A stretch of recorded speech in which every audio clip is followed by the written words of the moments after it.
y su influencia en el desarrollo de la disciplina. So thank you, Professor Sievers, for sharing with us your knowledge and experience in research. And we can start. Okay, muchas gracias por la introducción. Infelizmente no hablo español tan bien, entonces hablaré en inglés. So I would like to present to you my studies about fundamentals and applications of mechanocatalysis. We will start reviewing some of the driving forces in these processes and then talk about ammonia synthesis and plastics recycling as concrete applications that we have been able to realize in these environments. Mechanocatalysis is a direction of research where we want to drive chemical reactions by mechanical impact. This is usually accomplished by collisions in a ball mill. On this slide here, I'm showing you a shaker mill that moves rapidly to the left and right. The vessel is typically made of stainless steel, although there are other materials available as well. And we have stainless steel balls that create the impact. We then have minimally one solid, either a catalyst or a reactant, but possibly also the combination of both, present. And one key feature of these mechanochemical processes is that I can shear several solids against each other, and I can have solid-solid surface interactions in a way that I could not generate in conventional chemical processes. Twin screw extruders might do something similar, but the impact is not as intense and they're not as well scalable. Mechanochemistry, in fact, is quite old. There are historic documents from the Bronze Ages that basically describe how metals were alloyed through mechanical impact. There are records of alchemists who were grinding chemicals with each other and basically describing a chemical reaction without fully understanding what was happening. It's also quite scalable. On the bottom left of my slide, I'm showing you a picture of an industrial ball mill that exists in the cement and mining industries. And they can process more than 100 tons of cement clinker or ore in a given hour. So anything that we're developing, in principle, could be scaled to a design starting with these processes where very large mills do exist. So then I promised thoughts on fundamentals, and the important question is, how can a collision drive a chemical reaction? What are the physical phenomena that translate the kinetic energy of my grinding ball to an environment where chemistry can happen? And that's shown on this slide. So we can have thermal hotspots. So kinetic energy can be converted to thermal energy at the point of impact. I could rearrange the surface of a catalyst. When you think of a flat metal surface, the coordination number of the metal atoms on your surface is relatively high. But when you rearrange a few of them as a result of the impact, you create under-coordinated metal atoms, that can give rise to enhanced reactivity, often to a very significant extent. A triboelectric effect is mechanically induced charge separation. And everybody who has ever taken a balloon and rubbed it against a piece of fabric probably has felt how the static charges are induced, and they can make the hair on your skin stand up. At a microscopic, at a molecular level, that can happen as well, and we can create domains of electrons and holes, and that would be this triboelectric effect.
All right, my apologies for the interruption. I don't know what happened here. And we'll see if this will be reoccurring. Can you hear and see? Well, I see you see me. So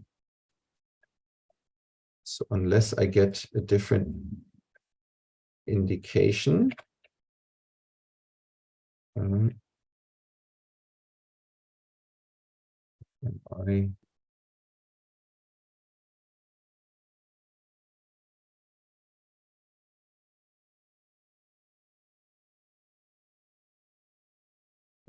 yeah, all right.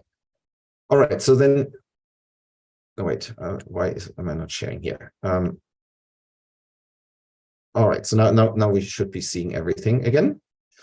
And I'll just continue unless I get a different indication from you. So the very important part is that with all these driving forces, I can still mix solids against each other and have the solid-solid interactions that I mentioned before. And applying mechanical energy by no means excludes other forms of supplementary energy intake, such as heating or anything else that I might want to do to this process. So let's talk about a few fundamental studies. So one example that in fact was my first exposure to this area of research is work by the group of Professor Ferdi Schütt in Germany, who published a paper in 2013 where they ball milled chromium oxide in a flow of carbon monoxide and oxygen. And they showed that they see conversion of carbon monoxide to carbon dioxide as soon as they turn on the ball mill. Initially, they see about 7% conversion. Then they keep milling and the activity of the catalyst increases.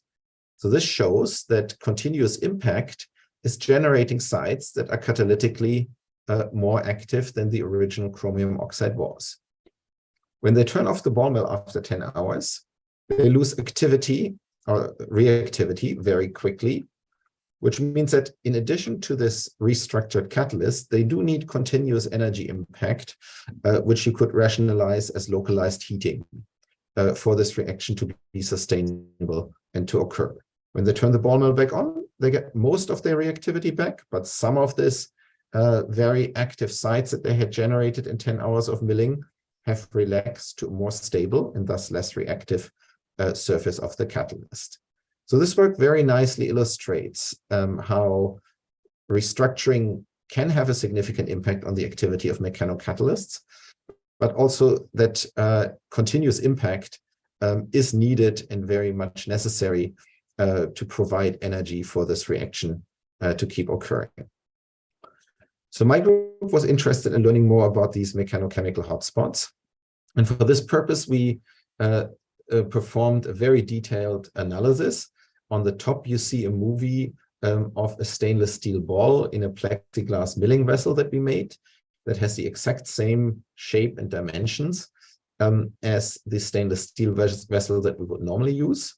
And my student, Andrew Tricker, programmed this MATLAB routine that finds the ball in each frame of the movie.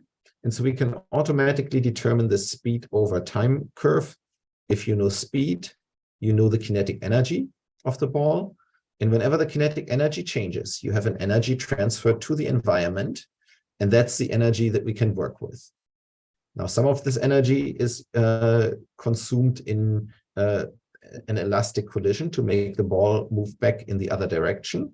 So that we have to subtract, but that still leaves a lot of energy that is transferred to the environment.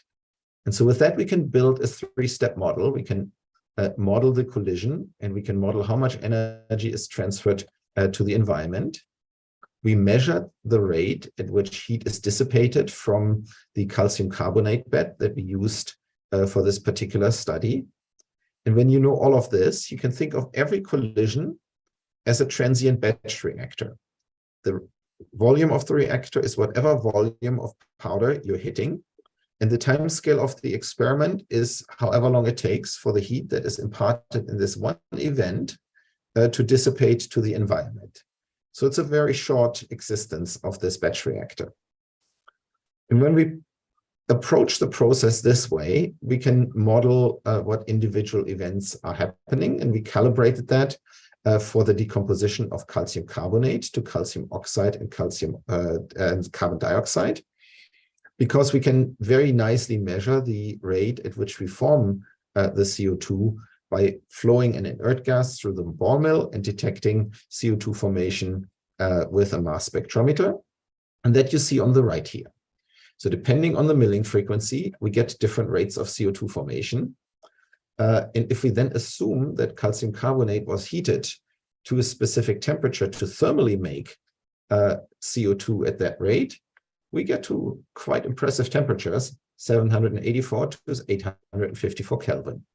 Now, that's not the whole story, because the reaction happens localized at my points of impact. So these need to be hotter than the bulk of the calcium carbonate that you're impacting. And so when we then apply our model and put all the pieces together, we come to an estimate of 1100 Kelvin as a peak temperature at the highest milling frequency of 30 Hertz that is accessible in our setup. We also looked at the particles that were impacted. So the calcium carbonate had originally particles in the range of about 30 nanometers. Those are fusing on average during the mechanochemical treatment. And this is important to realize that in addition to fracturing particles, which we would intuitively expect, we also make highly activated surfaces, and those have a tendency to sinter, like supported metal particles in catalysis. When your temperatures get high enough, those tend to agglomerate and we form larger particles. Interestingly, we also saw that the predominant phase in the fresh material was calcite, and that was converted to aragonite as a result of the treatment, which is thermodynamically stable under normal conditions only when you reach 20,000 atmospheres. So the pressure that is acting on a compressed solid in this environment is really quite high, and this could give rise for very interesting reactivity.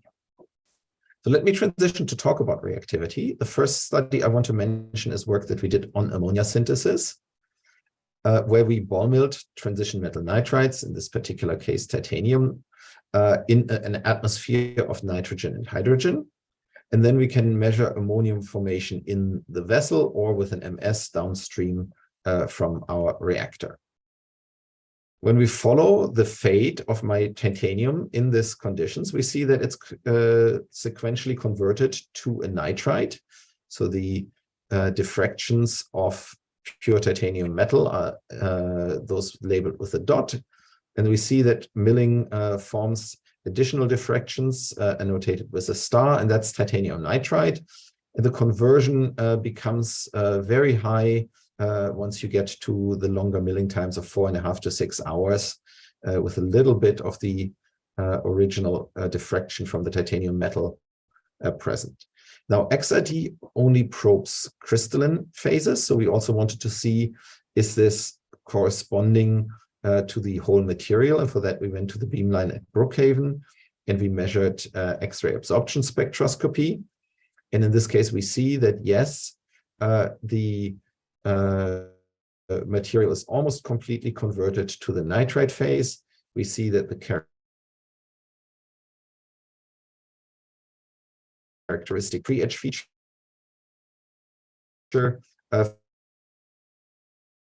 for titanium metal disappears, also in R space. You see that the titanium foil did not have a signal at 1.8 for the titanium. Okay, so we looked at various different experiments, and we see that ammonia is detected if we mill titanium nitride that we purchased in hydrogen, or if we sequentially mill the metal in first nitrogen and hydrogen. But we see much larger yields if we provide both of the gases at the same time, which is pointing to a catalytic activity, meaning that the nitrogen from the titanium nitride needs to be continuously replenished for the system to reach its peak performance. Very interestingly, on the bottom graph, we see that after 6 hours of milling titanium metal in the mixed gases, we form 0.5 milligrams of ammonia per gram of catalyst. This doubles if we mill for an additional 3 hours and goes up by yet another factor of 2.5 if we just add 3 more hours of milling. So this catalyst seems to be getting more and more active as you're impacting it. And that's really quite promising for what it could become.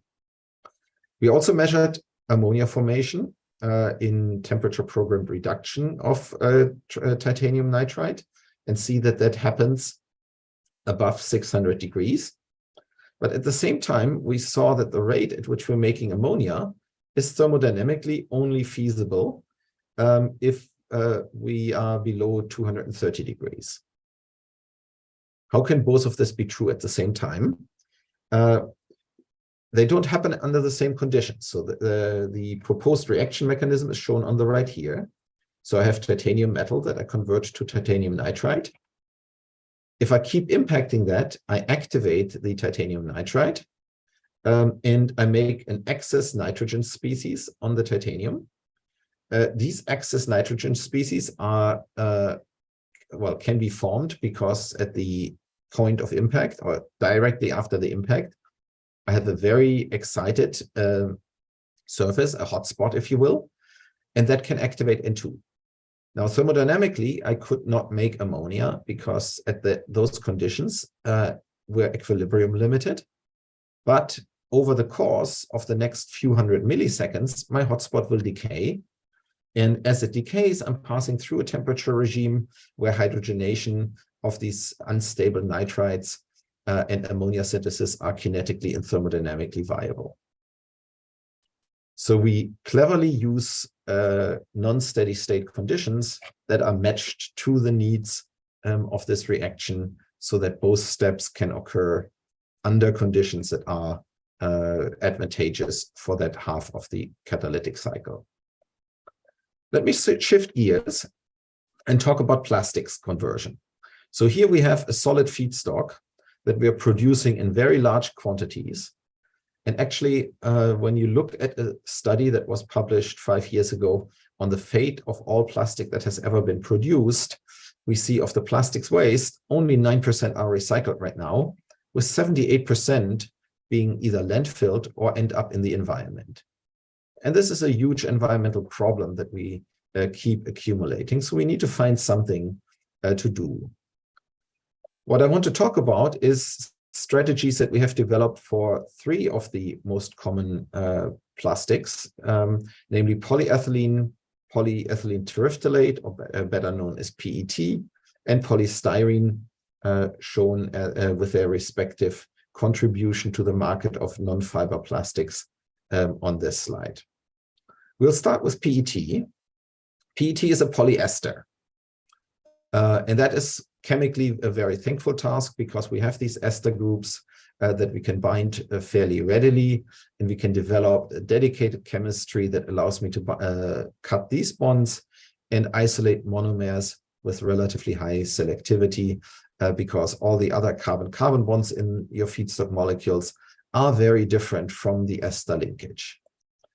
Now, this has been done by others before. There has been many studies on hydrolysis, alcoholysis, and glycolysis. But all of these tend to happen at high pressure in autoclaves with a liquid medium like water or an alcohol in which PET is not soluble, but homogeneous catalysts are. And then you make products that may or may not be soluble in this medium. You make byproducts that are soluble, and you have a big challenge in the separations as a result of these processes. So we wanted to come up with something that is more efficient and gets around the use of water or alcohols as a, well, it's not quite a solvent in this case, but as a liquid phase to reduce the waste in these recycling processes. What we did is ball mill PET with sodium hydroxide. And we see that that quite readily forms disodium terephthalate and ethylene glycol as your reaction products. The products are formed at a constant rate for the first 12.5 minutes, after which the remaining reaction becomes very fast. And this transition to fast reaction coincides with a phase transition of the reactant mixture that was originally a powder of PET and sodium hydroxide particles. And at this point, after 12.5 minutes, we have a transition where this becomes a wax that is coating the milling ball. And for some reason, that is very helpful for the reaction. We don't know exactly why. It's some combination of the impact becoming more targeted to the material that we want to impact. When you have a free-flowing powder, you might have steel-on-steel collisions that are not productive. It could be that at the impact, your wax is broadening out a little bit. And so we're impacting a larger volume of material than the very fine contacts point if you have a sphere impacting a flat surface. Or it could have to do something with rheology and with the impact that wax becoming able to act more like a solvent so that the sodium hydroxide and PET particles can more effectively penetrate each other. We don't know yet. We hope to be able to give you that answer in the foreseeable future. We used gel permeation chromatography to determine the masses of the residual polymers. And we see that the distribution of masses in PET changes very little as a result of my mechanochemical process, even though I keep forming monomer. And that basically means that for a certain element of my feedstock, I'm either converting that polymer entirely to monomers, or I'm not converting it at all. And that leads to a kinetic model, which is akin to a shrinking core model that we have seen in chemical engineering kinetics textbooks, where often we have a case like in a combustion reaction, you have a solid fuel particle, and the reaction front is going from the outside to the inside as the reactive front moves, and the process can easily become limited by transport through this boundary layer of the shell so that other reactants can reach the shrinking core.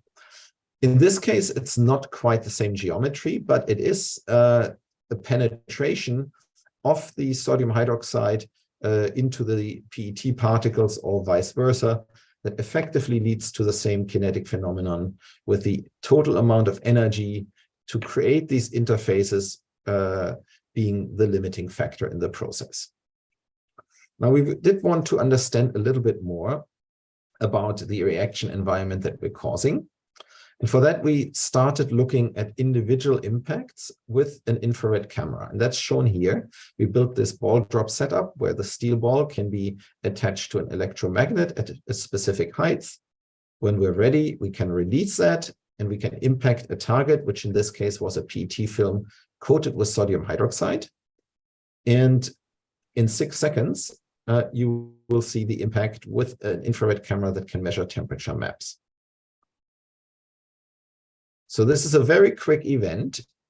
We reached about 43 degrees Celsius, which is lower than the 800 C that I was telling you earlier. The reason for this is that the PET film is a lot more flexible. We will have a more elastic collision. Less of the energy is absorbed by the medium than it was with the harder calcium carbonate. We are also seeing that we dissipate the thermal energy in hundreds of milliseconds, about 400 milliseconds in this case. And that was actually the same time scale as we had predicted for the calcium carbonate film. We can also look at the impact crater and do a bit of forensic analysis. For a 2 centimeter ball, we create a crater that is not quite 3 millimeters across. And we see that the original PET film was featureless. When you put on sodium hydroxide, we see those crystals. And in the center of the crater, you can see how the material melted and then rapidly quenched for these rugged surfaces. which means that the 43C that we have measured with IR thermography are probably underrepresenting the impact a little bit. And so we have to work on reconciling those different measurements.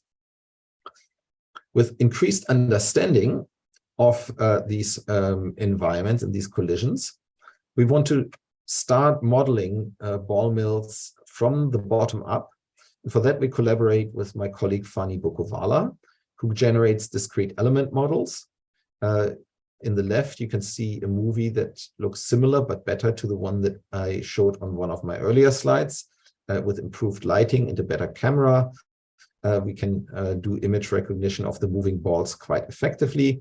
And we developed a great model where there is a digital copy of these milling vessels, and we can follow the trajectories of the balls, know the kinetic energy, and when collision occurs, we know how much kinetic energy is exchanged, and we can determine how much, how energetic the collision is. With that, we want to take it to the next step and build a model of ball mills that are closer to an industrial ball mill, like the rotating drum mill on the bottom right here that has 7,700 balls. And we can back out distributions of events that ultimately will look a little bit like a Boltzmann distribution, and we can start thinking about ball mill models in very similar ways to reactions of gases as described by statistical mechanics. Let me talk a little bit about other forms of plastics. Polyolefins don't have the ester bond that we were able to work with very nicely for the polystyrene, for the PET, but we only have CC bonds to work with, so we need to come up with something that will activate these bonds. Like with any catalytic process, it's good to start by looking at thermodynamics. And in this table, I pulled data from NIST and calculated the free energy of reaction for various reaction paths that polyethylene could follow, although in this case, due to availability of data concerns, I used dodecane as a model compound. If I crack this to different pieces, I find to hexene and hexane, I find that my delta G is very large and positive at room temperature. So that will not be favorable. Delta G becomes very close to 0 at 500 degrees. So molecular cracking should be favorable over that temperature. And that's also what we observe, because industrial cracking reactors incidentally are running at exactly this temperature. Hydrogenolysis is energetically favorable. So is any kind of oxidative process, even if you just make an alcohol as one of the products. Aromatization is another process that is very uphill and unfavorable at room temperature. But because of the entropic contribution of making a lot of hydrogen in the process, that starts becoming viable at around 300 degrees. But if we want to work in milder conditions, we need a chemical driving force such as hydrogen or oxygen to make this viable. So in our case, we went with oxidative cracking. So specifically, we ball milled polyethylene with a mixture of iron oxide and hydrogen peroxide to introduce oxygen at random positions of the polymer chain. And once you have done that, you can start cutting the bonds adjacent to it and break it into pieces. And in principle, this works quite well. In the left, I'm showing you IR spectra, and I want to draw your attention to the carbon-oxygen double bond stretches at about 1,730 wave numbers. Now, some of these are already there in the virgin polyethylene material. This is due to stabilizers that are added to prevent photodegradation and the like. So we have to discount that. If we ball mill the polyethylene by itself, nothing much happens. If we add hydrogen peroxide in the blue curve, it also still looks about the same. But then when we have 5 or 10% iron oxide catalyst present, now we see that we become able to oxidize part of our polyethylene to activate it. And if we then look at the molecular mass distribution in GPC, we see that for those two samples, we have a bimodal peak distribution with a low molecular peak that is in the range of heavy oils with 6 to 30 carbon atoms. And that's exactly the range of products that we wanted to make. That's something that you can sell to a petrochemical company as cracker feed. So in principle, this works very well. The last polymer that I want to highlight is polystyrene, as shown here. Polystyrene has a relatively low sealing temperature, and you could conceivably depolymerize it in vacuum pyrolysis at about 230 degrees. And interestingly, we were not the first ones to ball mill polystyrene. This was first done by Hermann Staudinger in 1934. And he reported that when you ball mill polystyrene, the molecular mass asymptotically approaches about 10,000 grams per mole, which is exactly the same number that my graduate student found before we found this paper. This is written in very old German, so even for me as a native speaker, this was very hard to read. But it's impressive that almost 90 years ago, they found exactly the same molecular weight. But they did not report anything about monomers that could have also been formed in this process. Importantly, we reach this endpoint of polymer mass after about 2 hours of milling, and this will become very important in the context of the next couple of slides. Because if we do look at the rate of styrene formation, we see that we can make styrene in a closed milling vessel along with some other reaction products shown on the right here for about 2.5 hours, and then we lose it all. This means that after 2.5 hours, I reach a reaction environment in which repolymerization becomes favorable. And the product of this repolymerization has to be something different from the original styrene polymer, because clearly the forward reaction was thermodynamically favored up to this point, and thermodynamics wouldn't just change their mind halfway through your process. So we must be making some other form of polymeric product that we haven't entirely identified at this point. Now, the engineering solution to a problem like this is to continuously remove the product, which is what we did by flowing an inert gas stream, or in some cases air, through the milling vessel, and then collecting some of the styrene in an effluent trap downstream from the milling vessel. And this works quite well. On the bar graph on the left, you see the darker bars as the styrene that we find in the milling vessel after the reaction, and the lighter ones are the styrene that we find in the effluent trap. And you see how the sum of those two has a steady increase because we keep making styrene for the 4 hours of our process that we operated. And so we can have a sustained yield of product by having this in situ removal. What happens mechanistically? We seem to be able to make mechanoradicals, which can happen by just tearing the polymer into pieces and having a radical on both sides. Now, this is what gives you the 10,000 grams per mole final weight.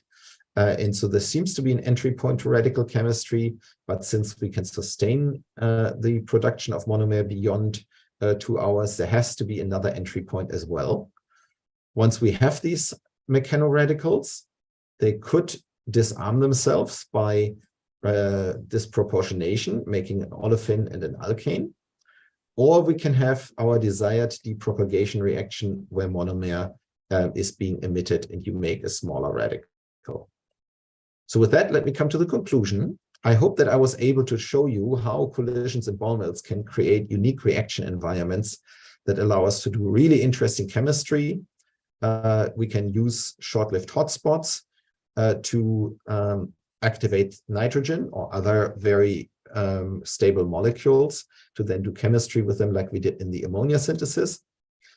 And we can effectively depolymerize plastics or biomass as we did in other studies in a way that I could not really process these materials conventionally. So with that, I should point out that I had a lot of help from many graduate students, postdocs, and collaborators shown on this slide.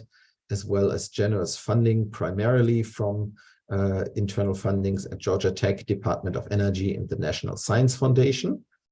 And I will end by inviting you to come to my hometown, Atlanta, in 2 years for the North American Catalysis Society meeting.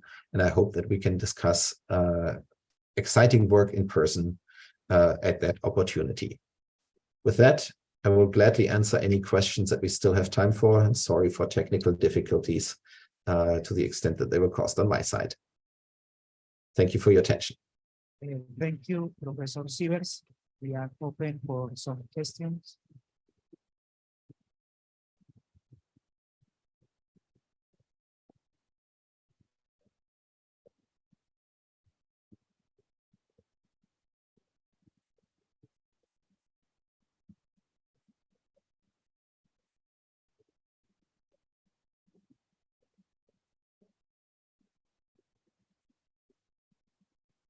Dr. Sievers, Mhm. thank you for your talk. Just have, like the main question everybody has, if you compare this with the traditional processes, is it energetically favorable, or how much investment you have to do to save all of that, the solvents and all that? Is worth it? Yeah, so this is a very interesting question. So the ammonia synthesis process is not as energy efficient as Haber-Bosch, and that has also never been our intention. We don't have the economy of scale in the integration of a Haber-Bosch process. However, it is a lot more scalable. And so the solution that I could see this bring is that you could build a process where you create ammonia on a farm and basically generate the fertilizer right there. This would have big advantages because fertilizer production right now is very much centralized. And in many parts of the world, the transport costs of fertilizers to the farms are actually much more than the production cost. And so in this case, we could decouple that by having a process that doesn't depend on having such a large scale installation in a petrochemical plant. We did a back of an envelope calculation and determined that the energy you would need for this could be provided by like covering 1% of the farmland with solar cells. For the plastics recycling, I mean, there is really no established process as a reference for. You mentioned that the surface can change during this process, and we have some hot spots. So for other reactions, we can really have high selectivity under these reaction conditions. I mean, for other organic reactions. Yeah, so people have made organic molecules in ball mills with very high selectivity. We have a paper that's under review where we make paracetamol, like the active ingredient in Tylenol, from nitrophenol. And we can do this with 95% selectivity. And so depending on exactly the reaction environment that you're creating, reactions can occur quite selectively in ball mills. Any other question? No? Okay. Thank you once again, Professor Sievers, for your talk and sharing with us your knowledge and experience in this topic. It was a pleasure, and again, hope to learn more about everybody's work at your meeting at some point when we have the opportunity. Thank you. Thank you so much.